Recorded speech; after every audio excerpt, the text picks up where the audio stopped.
Good morning, my people. Good afternoon, good evening to each and every one of you. Welcome back to Let's Talk TV, your one and only YouTube platform where they give you a back-to-back update on how things they be, on how things they shell. That is why we are here anytime, any day to give you updates on things that are happening in Biafra land and beyond. All right, my people, if you're joining us for the first time, remember to subscribe and turn on your notifications to make you be among the first set of people where they get our news anytime. When we drop Bojum, you too go get them immediately.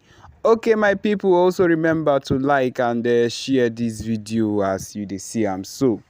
My people, the latest one we they get for here, my people, it don't hot everywhere as there has been a clash again in against the Niger Delta militants. Yes, my people, the Nigerian army has a clash with the Niger Delta militants, and of course, it has ended up in a total bloodshed. My people, it has ended up in a total bloodshed.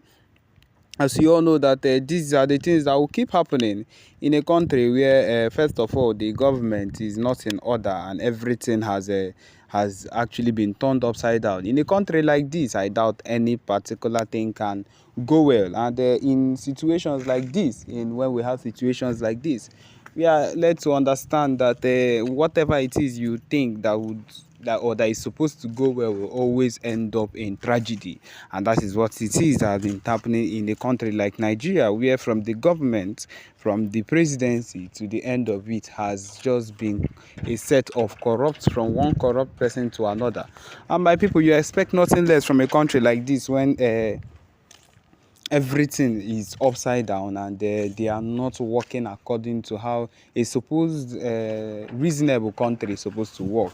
My people, this particular thing we are talking to you about right here has ended up in a stage of bloodshed once again, and it is very tragic that in a country like this, with the situation of things, even as the economy is on a whole new level of being on a whole new level of being in a decline state, while citizens are still suffering, on top of that we are still having bloodshed, where we cannot still have peace.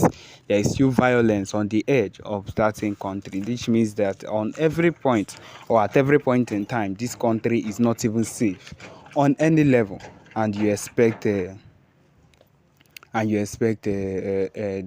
things to actually work out well. My people, I doubt the fact, I doubt everything, I doubt anything that would be looking like this particular country would go well.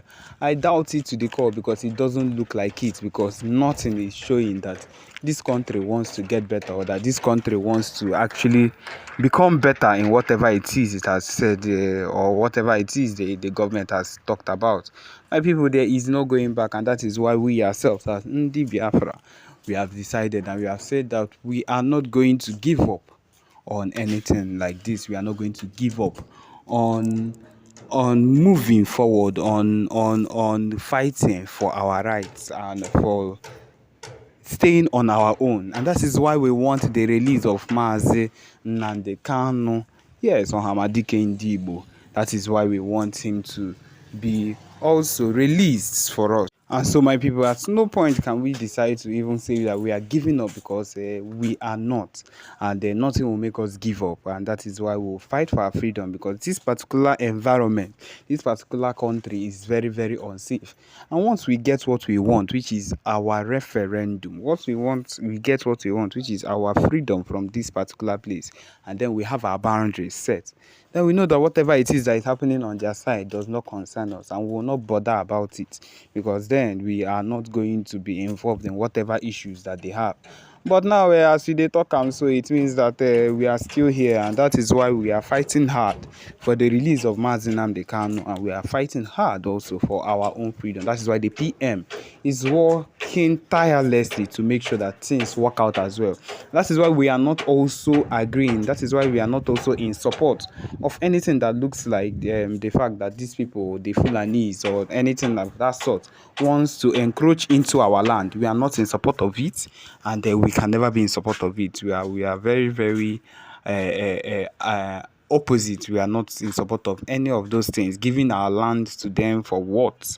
My people, it is for encroachment, and from encroachment, it means that we are giving them our land and giving them permission to kill the people, the civilians and people that own that land whenever they come to farm or to do whatever it is they do with that land. And my people, whether we like it or not, it is a show of the fact that we are letting them in, and which is what we can never do. And that's why we will always, one way or another, end up doing the things that are needful and work out ways to do better. Seeing others missing, it is not a joke. The fact that this set of things keep happening, and they feel that they can get away with it, because it is what they think. They feel they would be able to like get away with every single thing they do, is very outrageous. Now they are suffering for the consequences. They are suffering for the consequences of the things that are happening to them. He says here that trouble is brewing in Delta State after the bodies of policemen killed by Fulani herdsmen were discovered.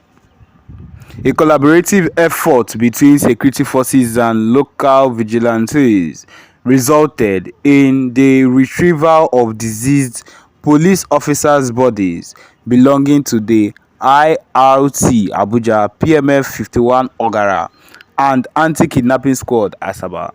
So these are the set of people that their bodies were found recently that were killed by Fulani herdsmen. And they are still keeping these people in their stead.